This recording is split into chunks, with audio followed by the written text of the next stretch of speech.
A 10-year-old girl carried a dying newborn to the hospital gates, but instead of being helped, she was turned away, blocked at the door, all because she had no money. Just when every door had slammed shut, a soldier stepped forward, and with one single action, he shook the entire hospital to its core. Clang! The sound of metal striking echoed through the narrow, fog-filled alley. A tin can fell from the worn-out fabric sack Ellie was carrying on her back.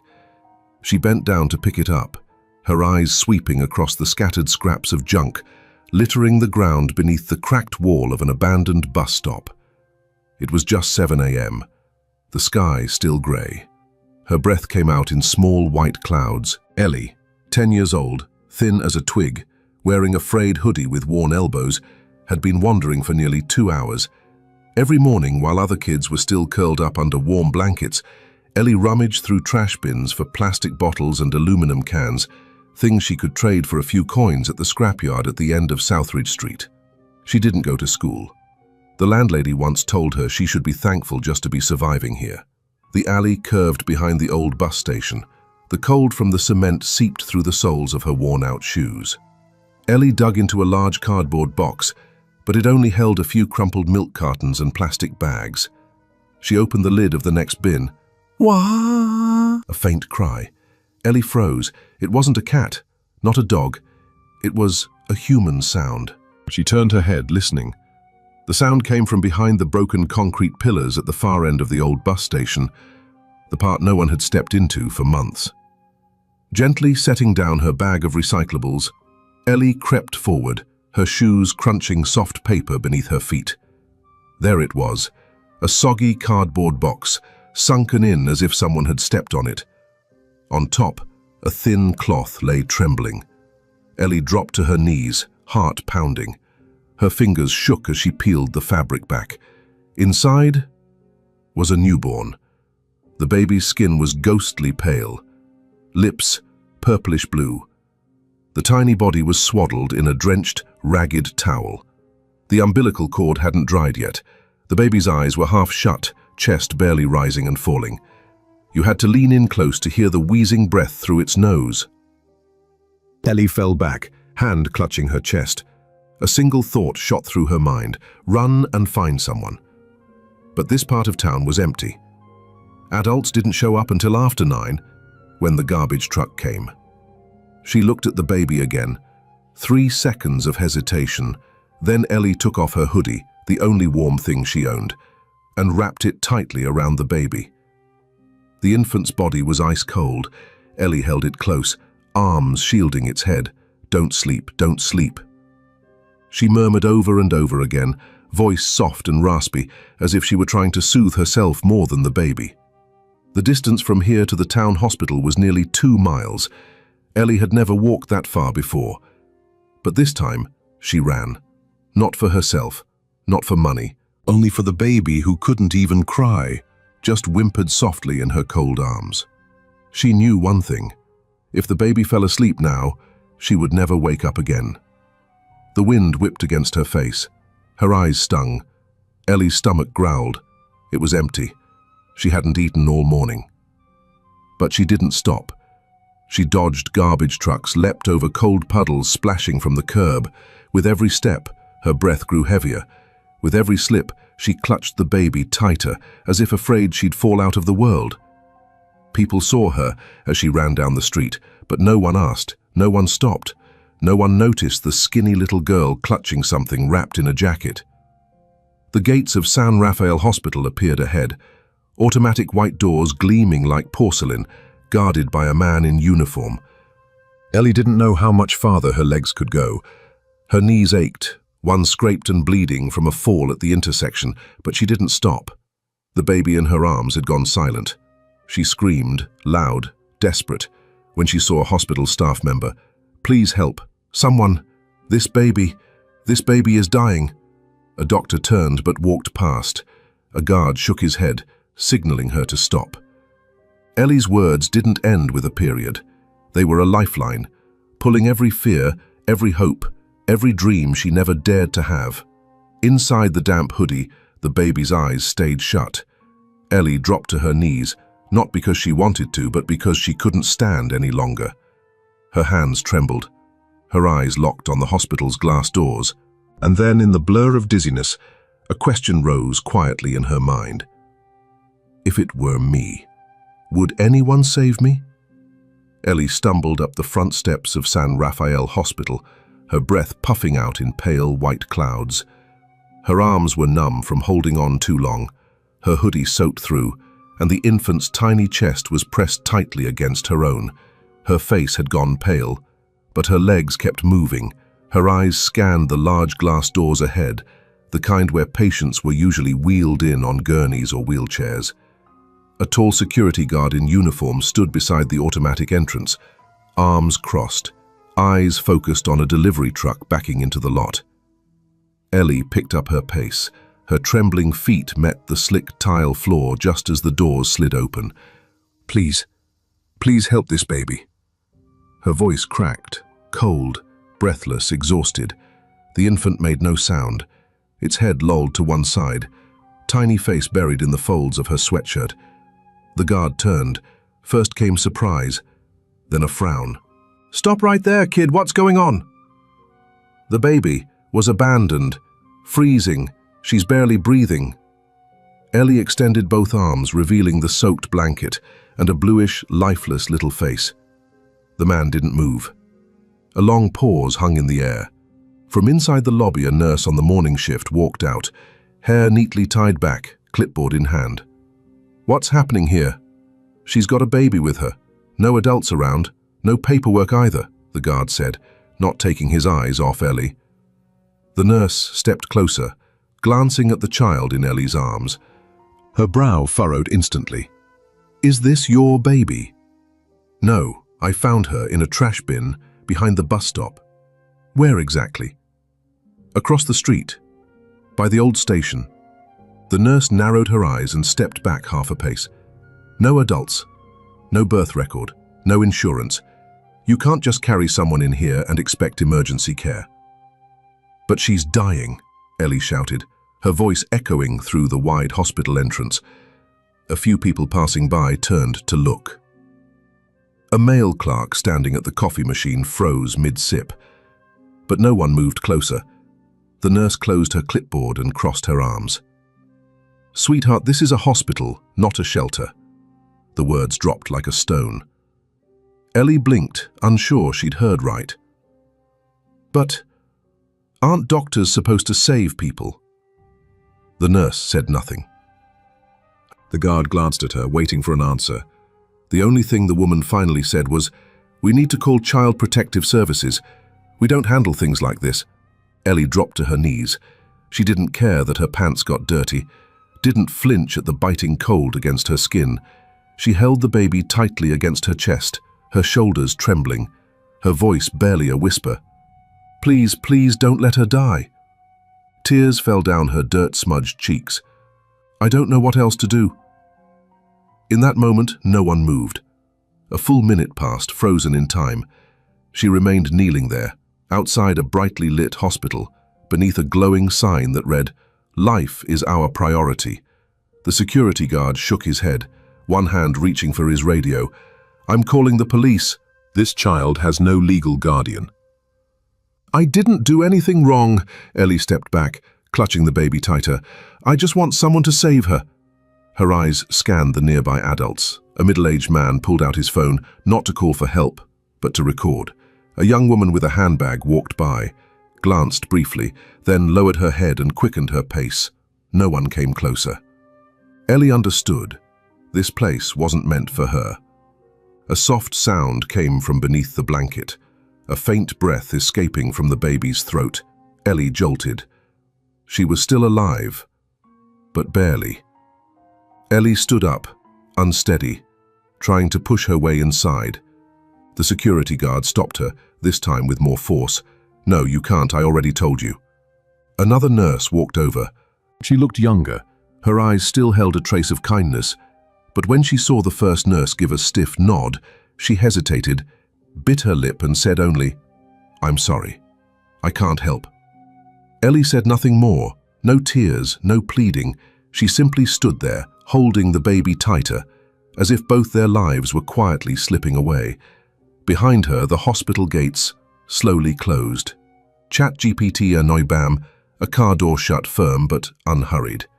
In the haze of early morning fog, a pair of military boots stepped onto the damp, cold stone pavement, walking steadily toward the hospital entrance.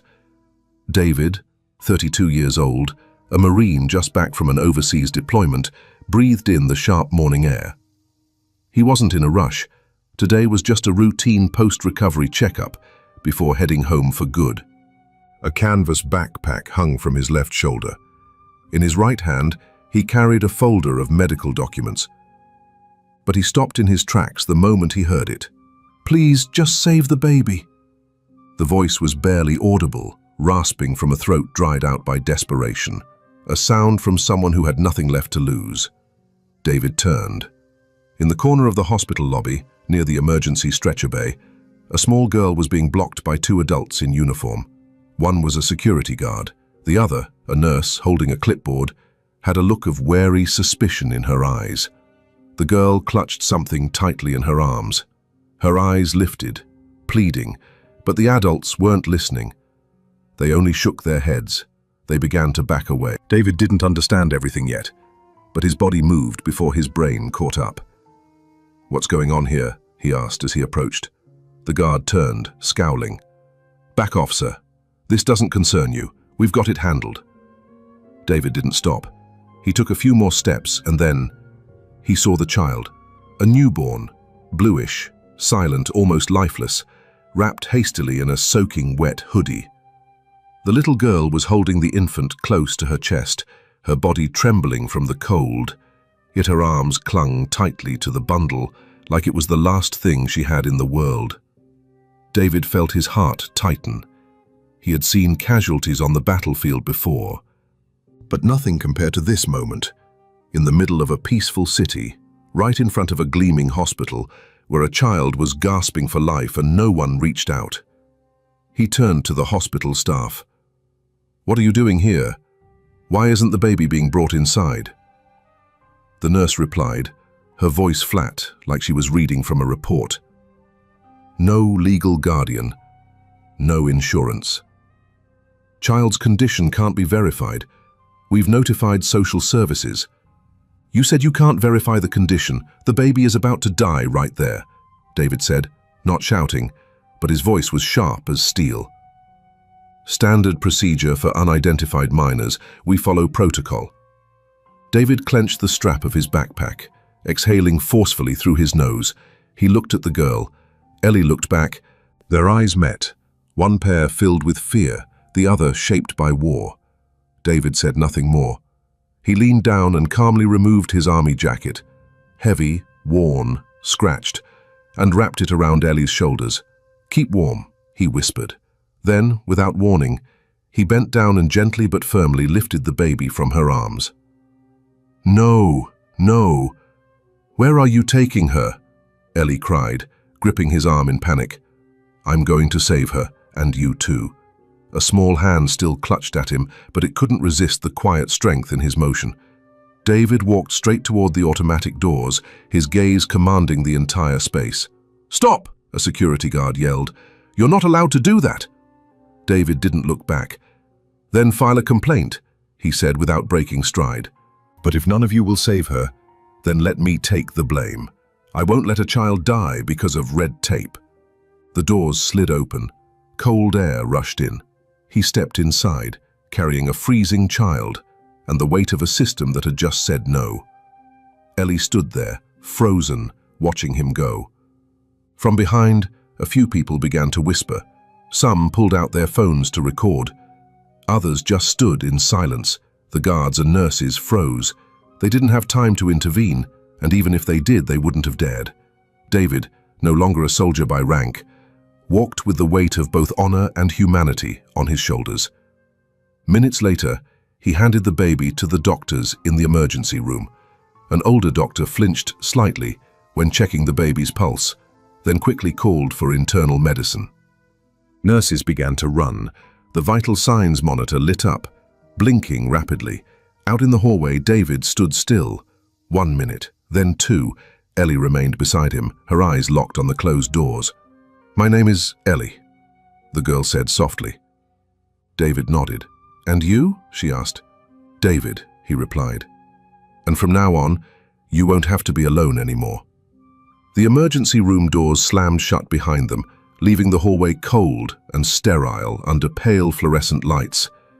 David stood still, his hand resting gently on Ellie's shoulder. The girl was trembling, her eyes wide, still struggling to process what had just happened. In front of her, through the frosted glass, was an entirely different world.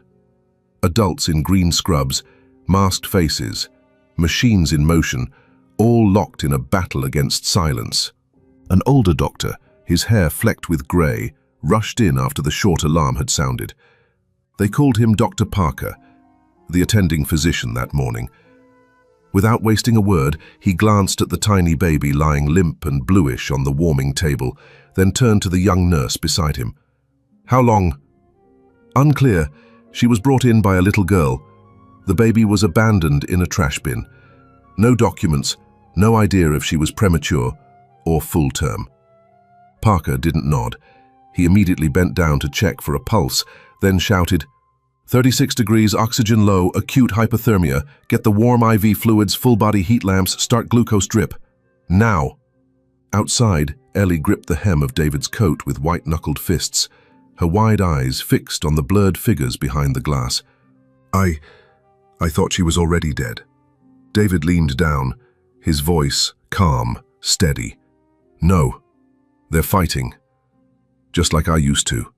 Ellie looked up at him. Her eyes were brimming. But for the first time, something like hope began to flicker within them. Inside, the soft mechanical rhythm of the ventilator began. Dr. Parker, focused, slipped the breathing tube into the infant's mouth while directing the nurse to inject heart stimulant. Beads of sweat lined his forehead, despite the frigid morning outside. "Get a tympanic thermometer ready. Start chest compressions if we lose pulse." "Yes, doctor." Ellie pulled her legs up onto the bench in the hallway, fingers interlaced so tightly they turned pale. She whispered, "She's so tiny. Why would anyone throw her away like garbage?" David sat down beside her, saying nothing at first. He stared at the closed doors ahead, then finally spoke. "Not everyone has a heart like yours, Ellie, but sometimes it only takes one brave person to change a life's fate." Inside the room, Dr. Parker leaned in closer. The heartbeat was still weak. The numbers on the monitor flashed red. 68, then 65, 61.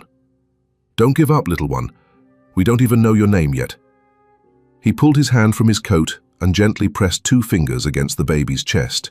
Firm, rhythmic motions. The vital signs monitor blared continuously. "Get NICU on standby. Prep the incubator." 5 minutes passed. David didn't move from the glass. Ellie had her head resting on her arms, barely breathing. The baby still hadn't cried. Not a single sound. 8 minutes. A nurse rushed out, saying nothing, just grabbing more vasopressors. David reached for Ellie's hand. "Almost there." She shook her head. "No, no one promised they'd save her." 1 second, 2 seconds. The door swung open. Dr. Parker stepped out, pulling down his mask. Beads of sweat trailed slowly down his forehead. His eyes scanned the hallway, then landed on Ellie. "The baby is out of danger." He didn't say it loudly, there was no drama, but those words fell into Ellie's chest like warm water in the middle of ice. She shot up, hands covering her face, and broke into tears. She made it. She's really alive. David caught her as her knees buckled from the emotion. Ellie couldn't hold back her sobs. She was crying and laughing at the same time, her face drenched in tears. I held on to her. I really held on. Parker stepped closer, kneeling so he was eye level with the girl. He looked at Ellie for a long moment, then asked, "You were the one who brought her in?" Ellie nodded. "You saved her life. If you'd been 10 minutes later, there wouldn't have been anything we could do." Ellie said nothing more. She just lowered her head, her small hand clutching the hem of the military coat wrapped around her. the one still holding the warmth of the soldier who had walked with her when no one else had. David placed a hand on Parker's shoulder and nodded, wordlessly, gratefully. The hallway fell quiet. The young nurse from earlier, the one who had turned her back, approached, silently handing Ellie a cup of hot cocoa. She didn't say a word, just bowed her head. Ellie took it. Her small hands cradled the cup like it was something sacred. She sat on the hospital bench, eyes red, holding the warm drink. David sat beside her, silent, looking through the glass at the breathing form of a baby who had no name. And for the first time in a world that had so often shut its doors to her, something opened, because someone had said, "I'll take responsibility, but I won't let a child die because of paperwork." The intensive care unit on the 3rd floor of San Rafael Hospital was unusually quiet. The lighting was softer, the machines hummed more gently, and every footstep seemed muffled. Behind the thick glass, a newborn baby, still unnamed, lay in the incubator, her tiny hands moving faintly, as if trying to grasp something just beyond reach. David stood nearby, arms folded across his chest. Next to him, Ellie rested her head against the glass panel. Her breath left soft, foggy marks, a quiet reflection of a childhood no one should have to endure. The door opened. A middle-aged woman in a light beige blazer entered. Her stride was firm, but her face was not unkind. Linda Carter, a social worker, glanced around the room, met David's eyes, then stopped at Ellie. "You're the one who brought the baby in." Her voice was gentle. Ellie nodded, stepping back slightly behind David. David gave a brief nod in return. "I helped her get to the hospital. The baby was severely hypothermic. She almost didn't make it. If Ellie hadn't brought her when she did..." Miss Carter took out a notepad and sat down on a chair by the wall. "Sweetheart, can you tell me what happened, just however you remember it?" Ellie hesitated. It wasn't until David leaned down and gave her a small, reassuring nod that she began to speak. Her voice was quiet and hoarse. "That day, I was out collecting cans like always. I heard crying, like a kitten, kind of. I followed the sound and found a box. It was soaked through. Inside was the baby. I didn't know who she was." "There wasn't anyone else around? No one leaving the baby and walking away?" Miss Carter asked. "No. That place is full of abandoned houses. No cameras, no people." Miss Carter wrote slowly. "Where's your family, Ellie? Where's your mother?" Ellie pressed her lips together, eyes lowered to her hands, now tightly woven in her lap. After a pause, her voice came, soft and trembling, as if saying it louder might shatter the memory again. "My mom died. When I was 8, she had cancer, late stage." She swallowed dryly, her eyes still fixed on the floor. "We were living in this old rental near the bus station. She couldn't get out of bed for the last few months." Her voice dropped lower. "And my dad, he left. The moment she got sick, he walked out and never came back. Didn't leave an address. Nobody on his side of the family ever reached out after that." She looked up, eyes red but dry, as if trying to keep the past from swallowing her whole. "So, it's just me and... Mom. And now she's gone too." David frowned. "My mom was an only child. My grandparents died in a car crash when she was young, so when she passed, there was no one left to take me in." "Then who's been caring for you these past 2 years?" Mrs. Carter asked gently. "Mrs. June. She lived in the apartment downstairs. When Mum got sick, she used to bring over porridge and medicine. After Mum died, she was the one who brought me into her home. She said, 'If no one else will take you, I will. If no one else cares, I will.'" "Did Mrs. June sign any legal guardianship papers?" Mrs. Carter's voice changed. "No," Ellie shook her head. "I just stayed with her.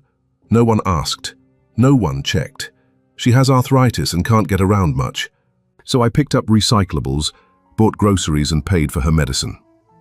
Mrs. Carter sat quietly at the head of the table. The pen in her hand paused over the worn leather notebook, already half filled with notes. The unfinished lines lay there, hesitant, like they'd stumbled upon a truth no one dared to name.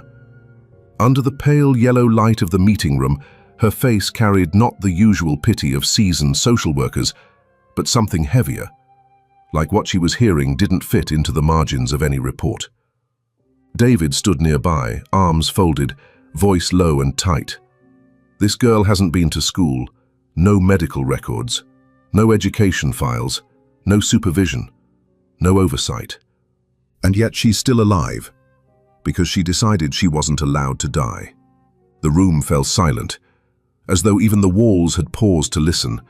The soft beeping of the monitor behind the glass, where the newborn still lay in the NICU, echoed like a whisper, reminding everyone how fragile life still was. After a long while, Ellie, sitting in a fabric chair much too big for her small frame, spoke so softly it nearly dissolved into the air. "I don't know the baby's name. No one told me. But if I walk away, who's going to stay?" It wasn't the voice of a child trying to sound grown up. It was simple, honest, and because of that, it cut straight to the bone. Mrs. Carter looked up. Her gaze was no longer that of a supervisor, but of a human being who had just seen what the system had long overlooked. She stared at Ellie for a long while. A frail little figure, round shoulders hunched inside a worn-out sweater, tangled hair tied back with a plastic string. In her eyes, this child was no longer a witness or a case to verify. She had become a living question the world had yet to answer. Her voice dropped, soft yet firm. "You know, Ellie, some children wait their whole life to be rescued, and no one ever comes. But you didn't wait. You showed up. You pulled him back from the edge of death." No one said anything more. But in that moment, the three people in the room, a seasoned social nurse, a soldier who had once seen war, and a poor little girl who collected scrap to survive, quietly looked through the glass at the fragile life that had just been pulled back from the grip of death. And for the first time, they all thought of the word family, not as a legal term, but as something built by those who choose not to turn away.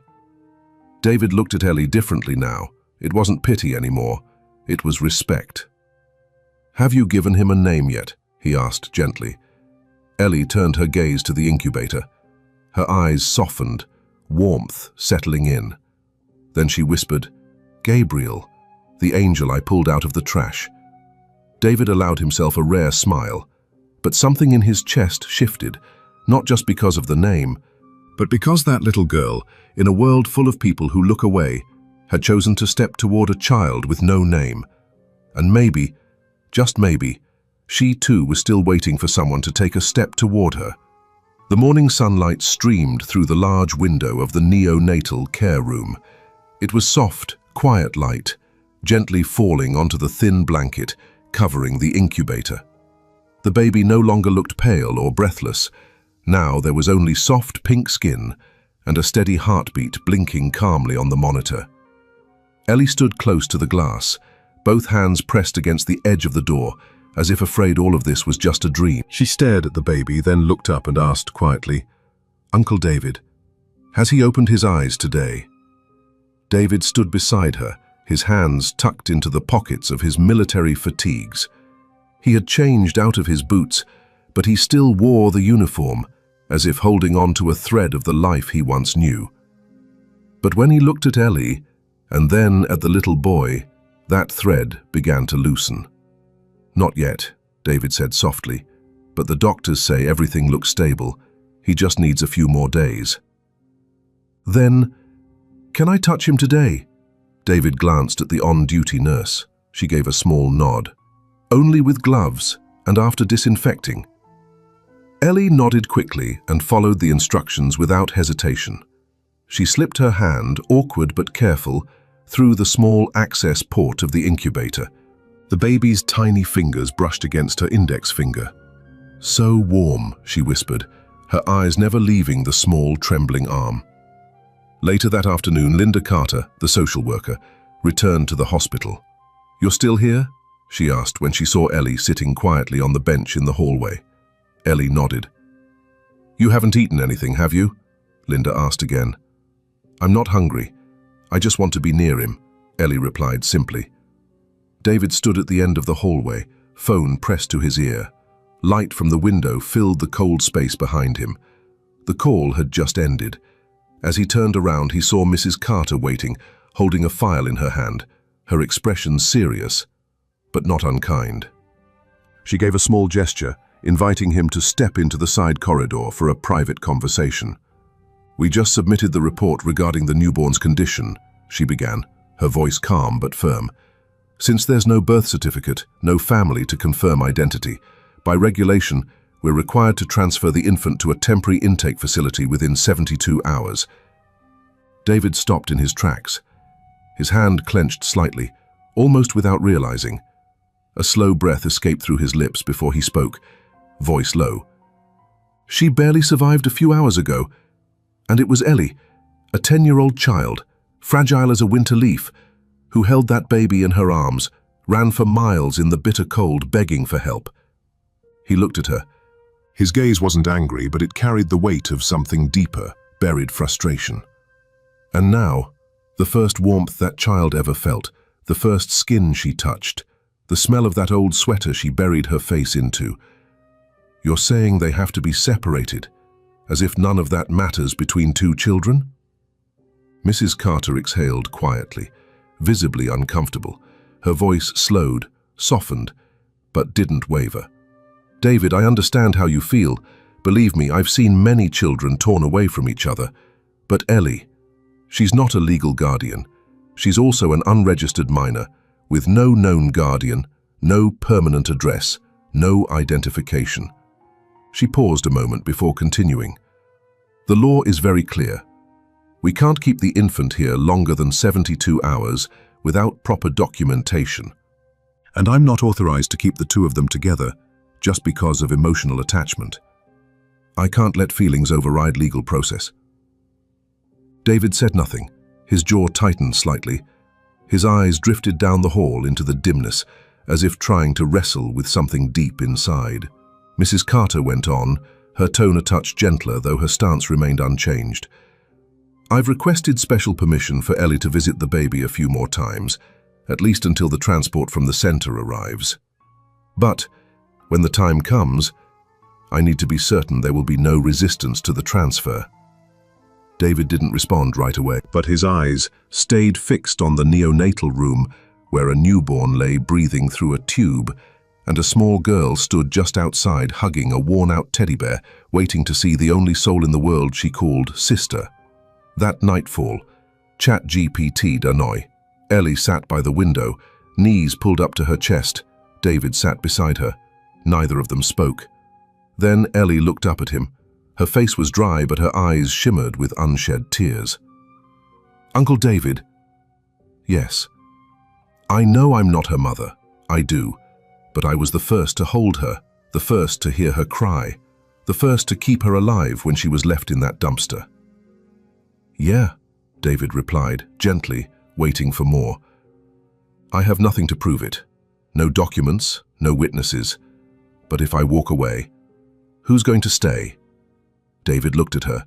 He had once held the lives of fellow soldiers in his hands, made split-second choices between life and death under fire, but no question had ever weighed heavier than this. He placed a hand on Ellie's shoulder. "You don't have to choose alone anymore. From now on, I'm staying with you." In the incubator across the room, Gabriel stirred slightly. No one could hear it, but if feelings could be read from eyes that small, maybe, just maybe, he was whispering a thank you too, for being chosen, for being given a name, and for someone who didn't walk away. Beep, beep! The sound of a phone echoed through the sealed conference room on the 3rd floor of City Hall. On the large screen, a headline flashed like a punch to the gut of the system. 10-year-old girl denied help while carrying a dying infant to the gates of San Rafael Hospital. The deputy mayor, a balding man with dark circles under his eyes from lack of sleep, slammed his pen down on the table. "Who leaked this?" "We haven't confirmed that yet," a female secretary replied, "but it appears a nurse may have spoken to the local press." "Oh, fantastic," he snapped, slapping the table. "Before we've even finished the official report, the whole town already believes we abandoned children at the hospital gate." That morning at San Rafael Hospital, there were no cheerful greetings. Nurses moved silently through the halls, avoiding eye contact, as if everyone were carrying the weight of the same shame. In an emergency meeting, the hospital's director, Dean Rutherford, slammed a printed copy of the article onto the table. The headline stood bold above the photo: Ellie, kneeling in the cold, cradling the infant tightly in her arms. "This is the first thing people saw when they opened the paper this morning," he said, his voice hissing through clenched teeth. He looked down at two people who sat with their heads lowered: head nurse Miriam Spencer, the one who had loudly ordered Ellie to leave, and security guard Marcus Doyle, the man who said, "This is a hospital, not an orphanage. You are both suspended, effective immediately," he declared. "An internal investigation begins at 9 a.m. tomorrow. If I find out anyone intentionally altered or withheld the intake records from that day, I will personally hand this over to the Department of Justice." Following the incident, when Ellie refused to be separated from the baby and pleaded to see Gabriel just one more time, Mrs. Carter and the social workers were forced to consider an emergency solution. It was unthinkable to send the girl back to the slums, where there was no electricity, no running water, and the elderly neighbor who once took her in had just been hospitalized for heart failure. David stepped forward, offering to take temporary custody of Ellie while waiting for the court's decision.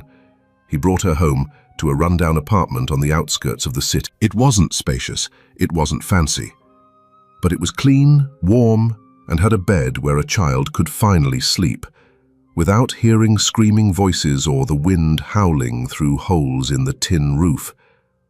The first night passed in silence. David made some soup. Ellie ate just a little, spending most of the time looking around, still unable to believe she was in a place without rats chewing on slippers or water leaking from the ceiling. Now, with the warm yellow light from the living room casting a soft glow on the spotless floor, Ellie sat curled up on the sofa, clutching a soft pillow tightly. The TV was still on, a local news segment replaying the story. The little girl who carried a newborn to the hospital. A blurry photo had been enlarged. Ellie holding Gabriel in her arms, her face smudged with dirt but her eyes steady with determination. "I didn't know my face would end up in the news," she whispered, almost talking to herself. David was in the small kitchen, pouring her a glass of warm milk. He brought it out and set it on the table next to her. "You were the only one in that whole story who did the right thing," he said, sitting across from her. "And now, people are listening." Ellie didn't say a word. She looked at the milk, her small hands gripping the pillow like if she let go, someone might come and take her away.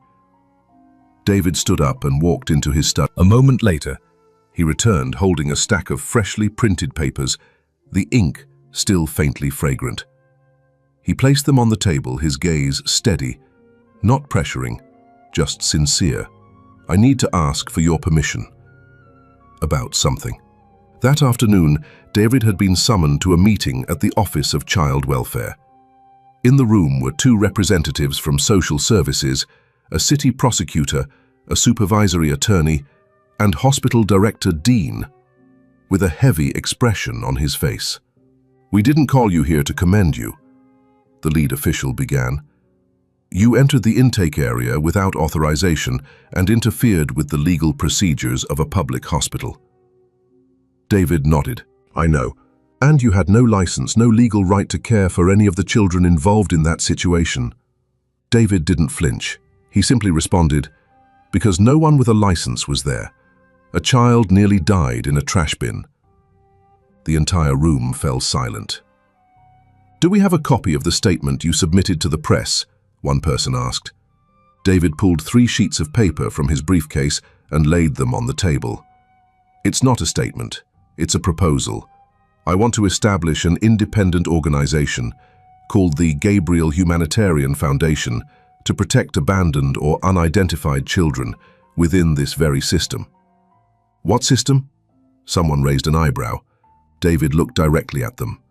"The system that once said, 'If you have no parents, There's no hope. If you have no insurance, you don't get to cry. If you have no citizenship, you don't deserve to survive. A man stood up, the district attorney. He reached into his own case and pulled out a report. I received this the same day. Some parts were blacked out. And the security footage. There's a missing 12-minute segment. That was when I carried the baby into the ER, David said without blinking. What do you want from me? The prosecutor laid the report on the table, paused for a moment, and then tore it to shreds in front of the room. We don't need a defense, he said. We need a better system. And maybe that begins with you. The next morning, a second article appeared on front pages everywhere, accompanied by a photo of David holding Gabriel. From trash bin to a soldier's arms, Gabriel's journey. The media swarmed the hospital, City Hall, even the neighborhood where Ellie had once lived. Public opinion split, half applauding the actions of David and Ellie, the other half questioning how the system could have allowed it to happen in the first place.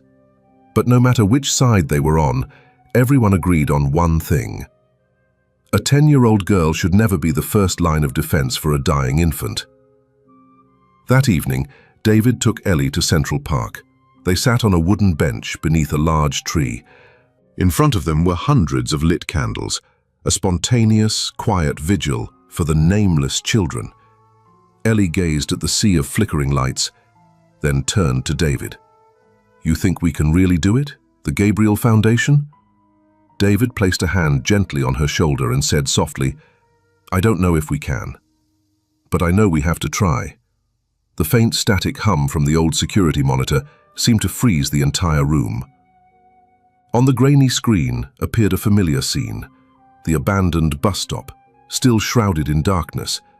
A small, frail figure emerged, trembling, inching slowly toward a pile of trash. No one spoke. The girl bent down, placed a light brown cardboard box on the cold concrete ground, crouched beside it for a few seconds, as if whispering something to whatever was inside, then bolted into the night, swallowed by the shadows. Zoom in on the footage at 03:47, David said, pausing the frame with a firm tap. Chief Investigator of the Child Protection Unit, Rita Monroe, nodded. The technician adjusted the feed. A few seconds later, the image sharpened. A young woman, disheveled brown hair, wearing a denim jacket with a torn shoulder, her eyes swollen, face pale, lips tinted blue from the cold. No gloves, no hat, no bags, just a 19-year-old girl walking alone in the dead of winter, leaving a baby in a trash pile. Who is she? Ellie asked quietly. Rita opened the file in front of her, flipped through a few pages, then stopped. Her eyes scanned the dense, neatly typed notes. Her voice was steady, not harsh, but unmistakably firm. Rachel Goss, no fixed residence, previously moved between low-income rental units, none of them officially registered, dropped out of school midway through 11th grade, no formal diploma. Her mother died in a traffic accident when Rachel was 16. After that, there was no further contact with her father. His identity and whereabouts remain unknown. She paused for a moment, then continued, slower this time. In her high school file, there's a note from the school counselor. Rachel was once referred to a mental health specialist due to signs of depression. Specific symptoms included chronic insomnia, disordered eating, and social withdrawal. However, treatment was discontinued, and there was no long-term follow-up. Rita gently closed the file. Her gaze no longer belonged to someone just reading a case report, but to someone beginning to see the cascading wreckage of a young woman's life unraveling within a system that had quietly abandoned her. David clenched his jaw. Is she still in town? Most likely, Mrs. Rita replied. There was a report from a station attendant about a girl matching her description sleeping near the tracks. 2 hours later, at the West Side train station, David and a local police officer found Rachel. She was curled up on a cold wooden bench, a denim jacket loosely draped over her. At her feet was a plastic bag containing a few dry rolls of bread and some unopened packs of diapers. She didn't hear them approach, not until Ellie softly called out, Are you Rachel?" Rachel jolted upright, instinctively pulling away as if she'd been caught doing something wrong. Her eyes, red and swollen, darted back and forth between the adults and the girl. "Is the baby okay?" Rachel's voice was hoarse. David nodded. "She's safe. Fortunately, someone found her just in time." Rachel lowered her head to her knees and said nothing. "Do you understand what you did?" Ellie asked. The question wasn't harsh, but it landed heavy in the air. Rachel trembled. I didn't know what else to do. I tried to take care of her, but she kept crying. And I had no milk, no money, no home. No one." Her voice broke as she covered her face with her hands. "I didn't just leave her anywhere. I left her where there were people. I thought maybe someone better than me would help." They brought Rachel to a temporary shelter. A social worker was called to assess her mental state and investigate her living conditions. David sat in the waiting area outside, eyes distant. Ellie sat beside him, hands resting on her lap, still. "Do you think she deserves to be forgiven?" Ellie asked softly. David turned to her. "What do you think?" Ellie hesitated, then said, "At first I hated her, because who could leave a baby like that? But then, when I saw her, all I felt was sadness. Because if no one ever helps her, then she's just another lost kid." A week later, during a closed meeting with social services staff, a final decision was made. Rachel was deemed unfit, legally, emotionally, and financially, to care for her child. She was advised to sign the papers relinquishing custody and enter a treatment program. Rachel sat in silence for a long time. Then, she signed. That afternoon, Ellie returned to the hospital and sat beside the bassinet where baby Gabriel was sleeping. He lay still, breathing softly, his tiny hand loosely wrapped around her finger. David entered the room, holding a piece of paper folded in quarters. He sat down and handed it to Ellie. It was a short, handwritten note Rachel had left behind. "Ellie, thank you for holding him. You did what I didn't have the strength to do. If my child ever calls someone Mom, I hope it's you, Rachel." Ellie folded the note and placed it next to Gabriel, whispering, "She's not a bad person. She just needed a chance." David gently placed a hand on her shoulder. He said nothing. On the way home, Ellie looked out the car window. The evening lights bathed the road in a soft, honey-colored glow. She asked quietly, "If someone once left you behind, do you ever have the right to hate them forever, Uncle?" David thought for a few seconds, then answered, "No one can force you to forgive. But if you're strong enough to understand and brave enough to forgive, then you might be the one who saves them from that wound." Ellie sat still. She said nothing more. But in her heart, something had begun to soften. The sound of the gavel echoed, soft, yet weighty, like a milestone being marked. In front of the judge lay a thick case file, bound with an old black binder clip. The top page read clearly, "Petition for the adoption of 2 minor children, Ellie, 10 years old, and Gabrielle, under 1 month old. Petitioner, David Cole, U.S. citizen, former military serviceman, currently unmarried." Out in the hallway of the Kingston County Child Welfare Department, the air felt heavy, almost still. Ellie sat beside David, clutching the handkerchief he had given her that morning. Her eyes were still red, but dry. She had cried many times, afraid of being separated from Gabriel. This time she didn't cry. She waited, because she believed. David sat upright next to her. His simple ash-grey suit did little to hide the bearing of a battle-tested soldier. But today, there was no steel in his eyes. Only the quiet gaze of a man carrying one thing: responsibility. 10 days earlier, David had written the guardianship petition by hand. No lawyer, no lofty legal terms. Every line was a truth from his own heart. "I did not father these children. I didn't know them before that day. But I heard the cry. I saw the infant curled up in a cardboard box, lips blue from the cold. And I saw a little girl, no bigger than a grade schooler, cradling her baby brother with trembling arms, begging to be let into the hospital. I couldn't walk away. And from that moment on, I was no longer a bystander. David's file wasn't perfect. He was single, had no significant assets, no experience raising children, but he had something else, the courage to act in the face of injustice, and a heart large enough to love 2 children who shared no blood with him. The morning before the hearing, David took Ellie to a special place, a small wooden house in the suburbs that he had just finished renovating. It was the house his father had left behind, abandoned for years after his mother passed. David had repainted every window by hand, trimmed the overgrown grass, replaced the locks, and slowly, deliberately, purchased each household item. When the car came to a stop, Ellie opened the door and stepped out. Her first feeling wasn't surprise, it was stillness. In front of her was a small yard, scattered with soft green tufts of grass, neatly cleaned and cleared. A hammock swayed gently under the shade of an oak tree beside the porch. On the windowsill, a bunch of yellow daisies bloomed.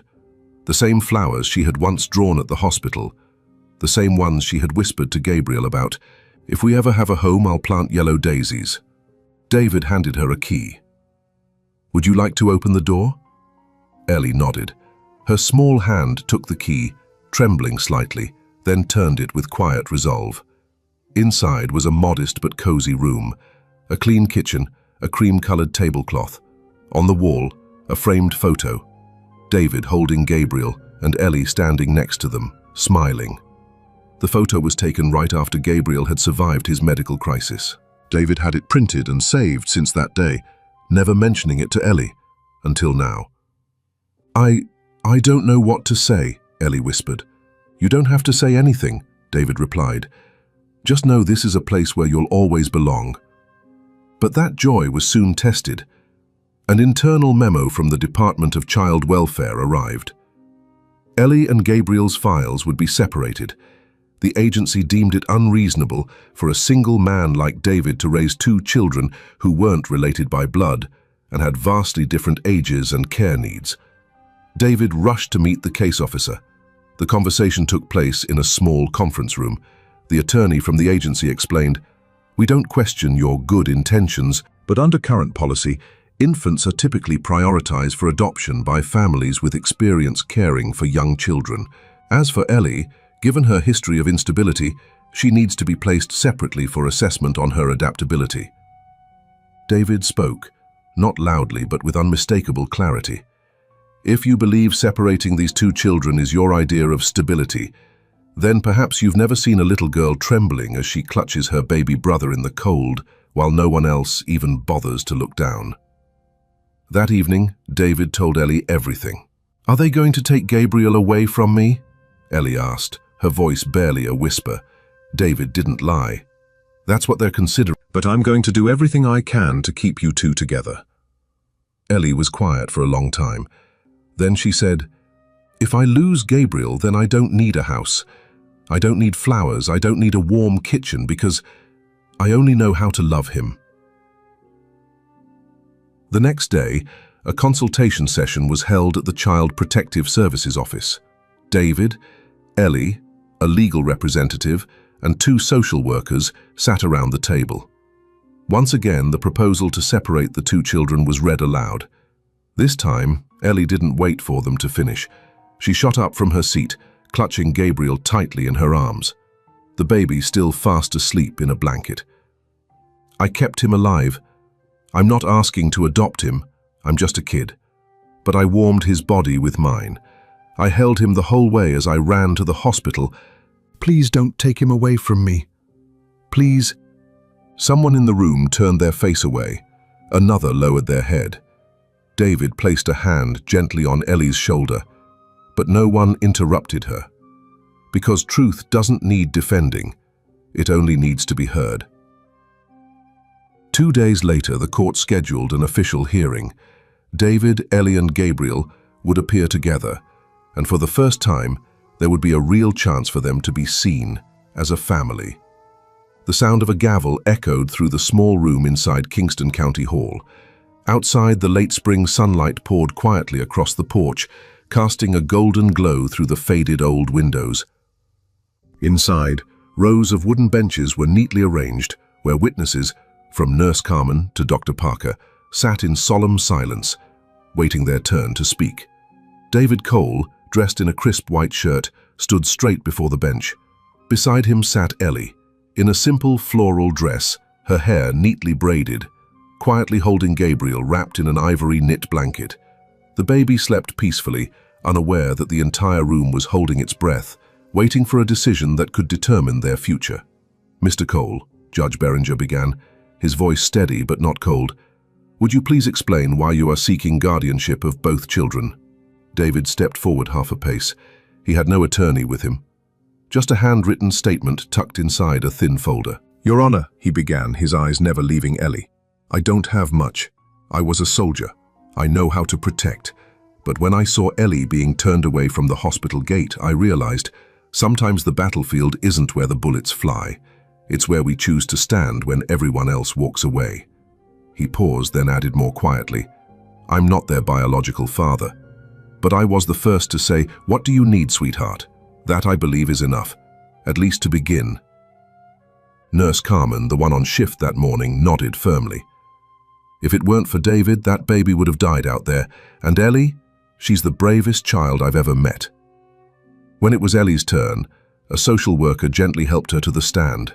They asked her, "Can you tell us why you want to stay with Mr. David?"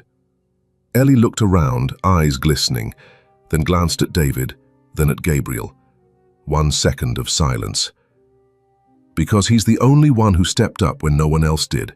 And because he didn't need to know who I was, he still chose to stay." The room went silent. A doctor turned away to wipe her tears. Judge Beringer leaned back in his chair and clasped his hands together. 15 minutes later, he made his ruling. After reviewing the full case file, the court grants special guardianship to Mr. David Cole for both Ellie and baby Gabriel, with regular oversight by Child Welfare Services. Court is adjourned. That afternoon, the three of them returned to the small house in the suburbs. The old wooden gate had been freshly painted. The backyard bloomed with yellow daisies, the same kind Ellie remembered from when she was little, back when her mother was still alive. David placed a fresh bouquet in a glass jar on the dining table. He picked up a sleeping Gabriel and laid him gently on a cushioned chair in the kitchen. Ellie walked out to the backyard, gazing at the windless sky. She sat on the grass, slowly twirling a flower petal between her fingers. David came over and sat beside her. "I know you once said no one ever needed you." Ellie nodded. "But now, do you need anyone?" Ellie smiled softly. "I don't know, but Gabriel needs me, and I need you." They sat in silence. In that moment, nothing felt broken anymore. That night, Ellie whispered to her baby brother, "From now on, you'll never have to cry in the trash again. We have a home now." Outside, the daisies swayed in the gentle breeze. Moonlight spilled through the window, tender and quiet, like an unspoken promise from a family just beginning to form. Today's story isn't just about a 10-year-old girl carrying a newborn through the cold night. It's about compassion, something that still exists, even in a world that sometimes forgets how to feel. Ellie had no power, no money, but she had a brave heart, and that young soldier, with one decisive act, reminded us that silence can sometimes be a form of complicity. But standing up for the vulnerable, that's how humanity begins to heal itself. If it were you, would you have stopped, like that soldier did? Have you ever witnessed a single act of kindness change someone's fate? Please share your thoughts in the comments. Your story deserves to be heard too. Thank you for staying with me until the end of this video. How have you been lately? I hope you're doing okay. And hey, no matter how busy life gets, don't forget to drink a warm glass of water, maybe put on a face mask, and give your mind a little rest. You deserve that. I know life isn't always easy, but I hope today's story brought you a little warmth, like a quiet hug on a tired day.